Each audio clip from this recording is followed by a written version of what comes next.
السلام عليكم يا طلاب الأحباء والسامعون. الجامعة الدولية أوش الثانوية باسم إيمان. الدرس اللغة العربية. المعلمة بكيرة جولشان. أوش مملكة университети إيمان جيمنازياسي. Arap tili сабагы معلم بكيرة جولشان.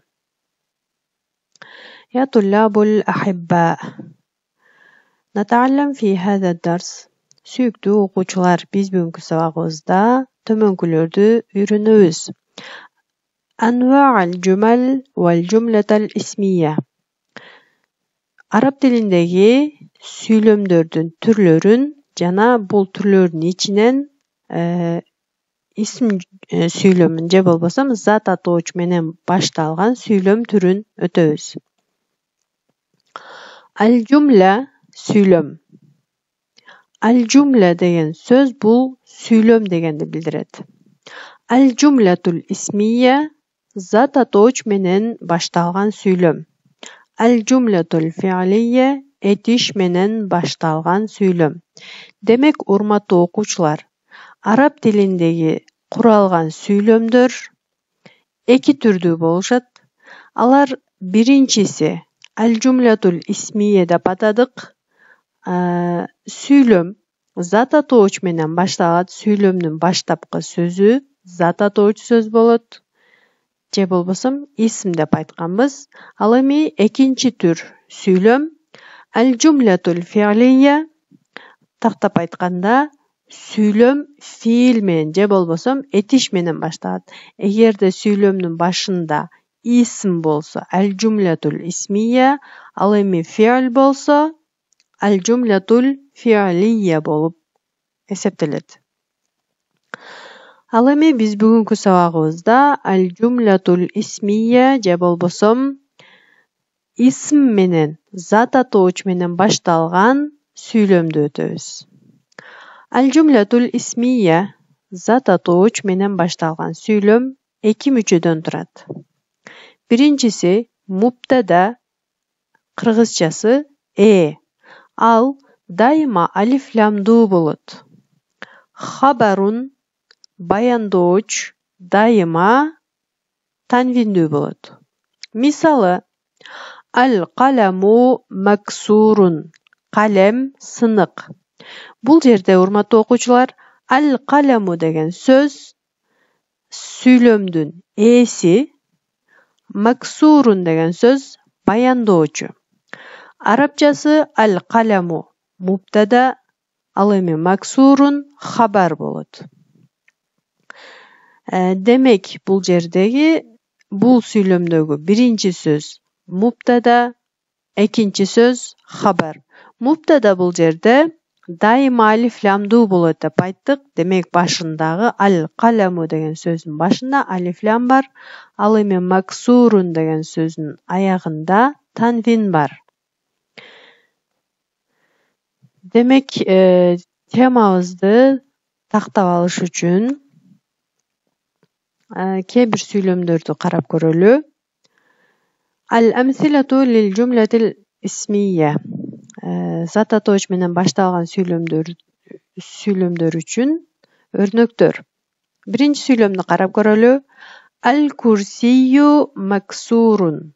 Стол сынык. Аль-курсию бул жерде мубтада, максурун баяндооч хабар. Болгон сөздүн же болбосо мубтада болгон сөздүн башына алиф-лам келет дедик. Аль-курсию деген сөздө алиф-лам бар. Ал эми максурун деген бул баяндооч же болбосо хабар. Хабар болгон сөздүн акыркы тамгасы танвиндүү болот дедик. Бул жерде танвин бар. Андан кийинки сүйлөм аль-мау баридун.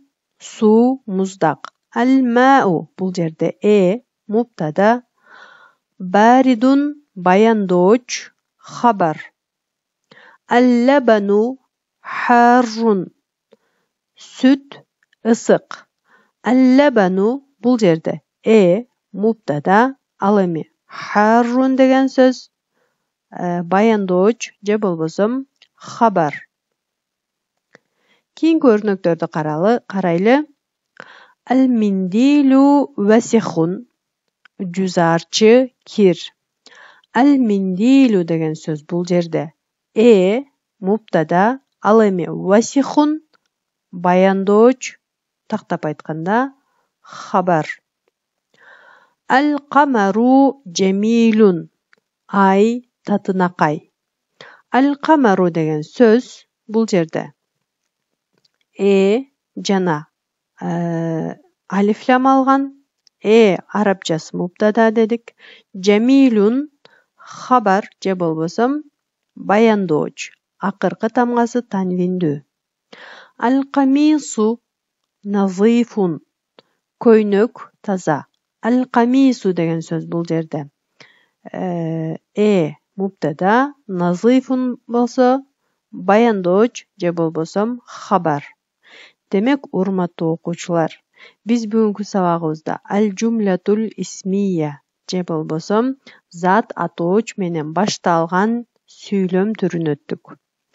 Демек, зат атооч менен башталган сүйлөмдөр аль-жумлатул исмия деп аталат жана жана баяндоочтон турат.